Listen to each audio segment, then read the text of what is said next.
Täna kutsusin su siia kohalikku, et natukene avada meie FC Flora legendi nii-öelda hingeelu, et usun, et meil fännid kindlasti hindavad sind kõrgelt ja võib-olla tahaksid sind ka mõne teise nurga alt tundma õppida. Kui päris algusest alustada, siis kuidas üldse jalgpalli juurde jõudsid? No see oli, ütleme, väga lihtne. Kuna me elasime Martin Reemiga ühes trepikojas. Martin Reemi isa oli treener. Siis me mängisime kogu aeg väljas jalgpalli.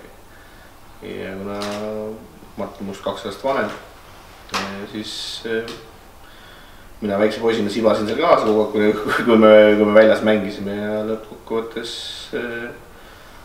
Martin käis lõvides, siis sattusin lõvidesse ja nii ta läks. Kui mõelda ajast tagasi, siis FC Floraga liitusid sa põhimõtteliselt klubi loomise hetkel, et oskad sa tuua mõne sellise värvika kujundi või näite, mis tasemel siis oli meie see klubide nii-öelda organisatoorne pool? No ma arvan, et ma liitusin juba Floraga enne kui ta ametlikult üldse loodigi. Aga ei see ajad olid hoopis teised ja ma arvan, et praegu lapsed ei kujutagi üldse ette, mismoodi need asjad välja nägid. Ütleme, trenni tehti näiteks autotulede valgel, pandi nii palju neid autosid sel ajal oli, 4 autot näiteks pandi, tehti trenni, ei olnud mingit probleemi. Ei olnud ju mingit kunstmurusid ega mitte midagi ja ütleme nii, et ilmast ei sõltunud midagi, ütleme, oli lumi, oli pori, trenni tehti, mängiti. Organisatsioone poole peal, Aivar sõitis oma mängul käidi vahel, autoga topiti sinna mingi 8 inimest sisse, sõideti mängule ja Aivar kuskilt ta valuutavahetusest ei suuda raha, maksis palka. Niisugused omaajalised asjad, mis toimisid, mis praegu võib-olla ei olegi üldse nagu mõeldav, et ei saagi sellest aru, kuidas see toimis. Floras mängisid ka aastate lõikes päris pikalt, et treener võib-olla, kellega sul kõige parem klapp oli? Ütleme, et kuna see oli nagu väga tormiline arenguaeg ka nii üldse Eestis ja tegelikult jalgpallis, siis eks iga treener nagu andis midagi, aga kõige paremini tegelikult seletas minu jaoks jalgpalli lahti Pipers ja mis nagu pani selle asja kõik paika, kuidas tegelikult jalgpall peaks välja nägema. Võib-olla ilma eelnevate treenerite organiseeritud lubagidega võib-olla poleks asi nii selgeks saanud, aga ta tuli täpselt nagu õigel ajal ja oskas selle väga hästi lahti seletada. Vutifännile oled natukene võib-olla alati ka pullivenna nii-öelda kujundina jäänud, et kas on mõni meeskonnakaaslane omaaegsest Florast, kes võib-olla veel hullem krutskivend oli või on äkki mõni hea selline vemp meeles, millega hakkama saite, vastu pead saite pärast? Neid oli päris palju, eks seal oli väga kiire seltskond oli Florast, et ütleme nii, et kui fännid mäletavad niisugust mängid nagu Tarmo Linnumäe, et temaga sai nagu igast asju tehtud ja eks neid niisuguseid naljakaid seiku ja asju toodeti päris palju, aga ütleme nii, et peaks omas kontekstis olema ja siis oleks sellest nagu lõbus rääkida. Kui mõtled enda tiimikaaslaste peale, ka siin rääkisid Martin Reimist ja et kes võib-olla nendest meeskonnakaaslastest sul karjääris võib-olla kahjuks ei saavutanud sellist nii-öelda läbiminekut, milleks tal tegelikult potentsiaal oli? Oskad niimoodi mõne nime näiteks öelda? Kui võtame üldse näiteks selle lõvide meeskonna ja kes seal ütleme Floraga alguse aastat, siis tegelikult seda annet ja talenti oli seal nagu väga palju. Eks, aga ütleme, kui panna nad praegu tänasesse päeva, siis ma arvan, et paljud oleks ka praegu hetkel Eestis tippmängida, neil oleks väga suur võimalus kuskil ka välismaal läbi lüülis. Paraku aeg oli nagu sellel ajal selline, kus võimalused nagu tegelikult puudusid.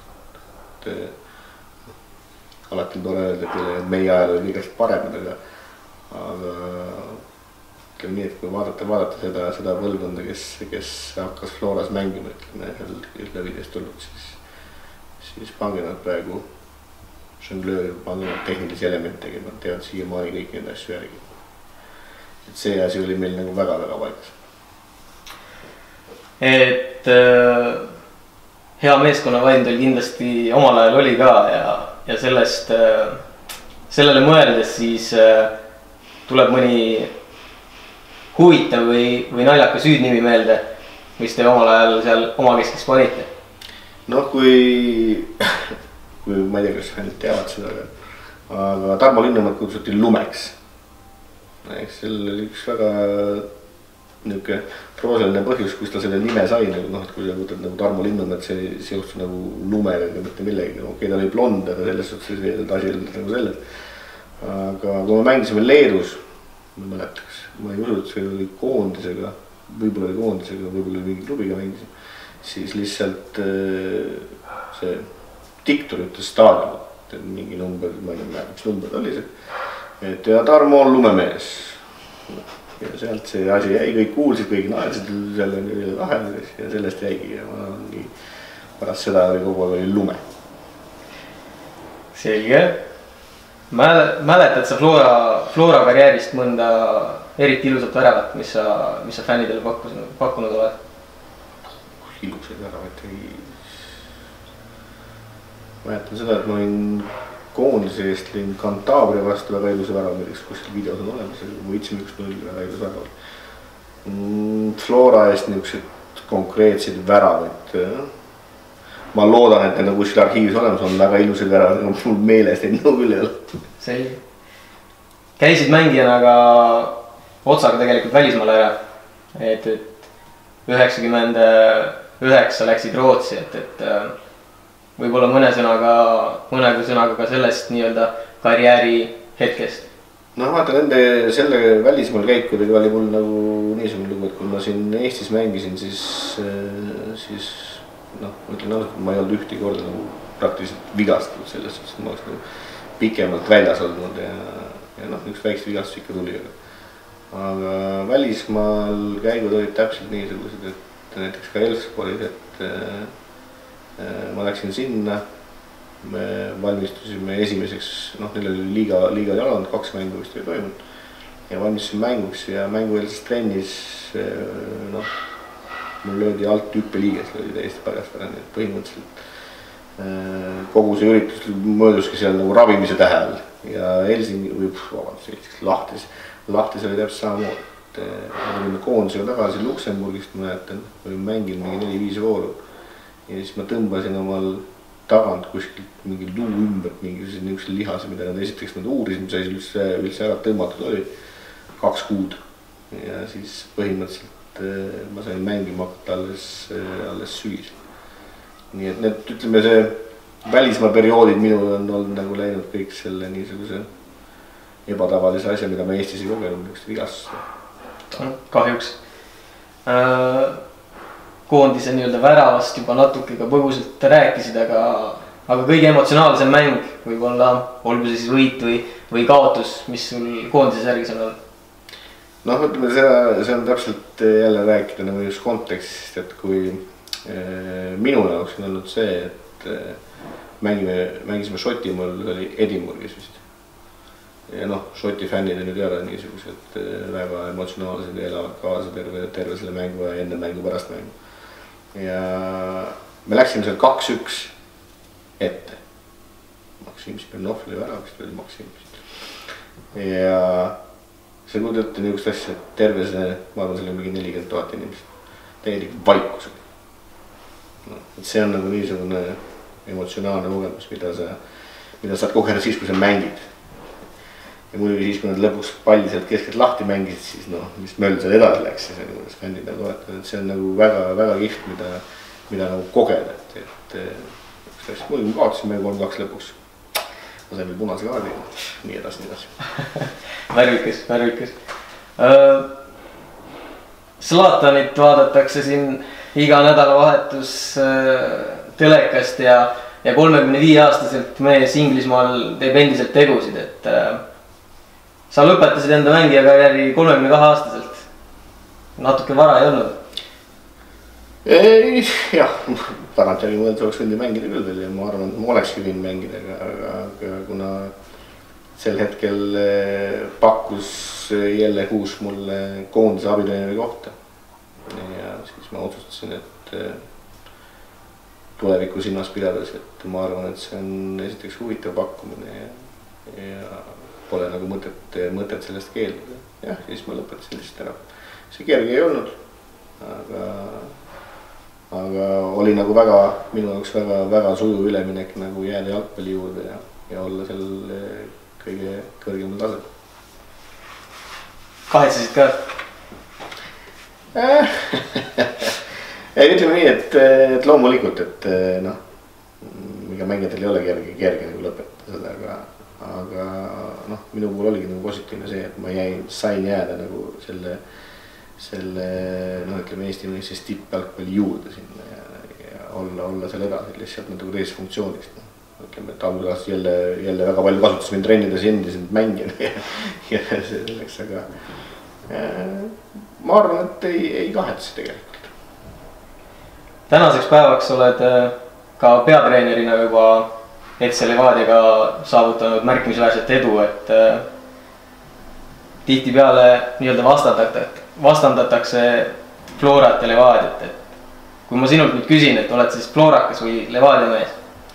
Jah, see on väga tore, et seda vastandatakse ja eks luuakse niisugust nagu ütleme mitte kunstlikku, aga niisugust vastasseisu ja eks see vastasseis on tegelikult olemas ka. Aga ma ütlen, noh, ma olen Eesti jalgpallis, et ma ei loe ennast nagu kelleks, kas ma olen see või see, et minu jaoks on huvitav olla jalgpalli sees ja nii ta paraku on. Kui mõelda peatreeneri tööle, siis FC Flora, oleks sul ambitsiooni ja huvi kunagi ka neid juhtida? Noh, ma ütlen, et mulle meeldib olla jalgpalli sees, mulle meeldib jalgpalliga tegeleda. Ma arvan, et ka peatreener oleme olnud suhteliselt edukas, nii et mul ei ole Flora vastu midagi, kui on huvitav projekt, huvitav see, mis annab ka mulle midagi, nii et miks mitte. Premium liiga on kohe algamas, et ennustamine on teatavasti väga tänamatu töö, aga kui puhtalt enda nii-öelda mõtete pealt ütleksid mulle, kes sinu silmis on favoriit võib-olla selleks aastal ja kes tuleb liiga parimaks väravkütiks? No ma arvan, et eks seda, kuna Eesti jalgpallis on jõujooned on niimoodi välja kujunud, siis eks selle 4 meeskonna seest eks seda favoriiti peab otsima, ütleme nii, et eks igal ühel ole omad niisugused plussid, miinused ja ma arvan, et selle 4 meeskonna hulgast tuleb. Ja ma siiralt, ma olin väga üllatunud, kui Ingemar Teevel tuli tagasi. Ma arvan, et ta on suuteline olema ka parimaks väravkütiks. Kuid ma loodan siiski, et ka keegi teine suudab ta üle mängida. Jah, sest viimastel aastatel on ju tegelikult nii-öelda vana kaardivägi alati pildis olnud. Jah, ja noh, eks seal ole omad põhjused, miks see enda on, aga tõesti noored, tulge, lööge rohkem. See tundub nagu, et on lihtne ja tegelikult ei ole. Aga tehke seda. Selge, tänud sulle Marko ja loodame sind esimeses voorus ka mängul näha.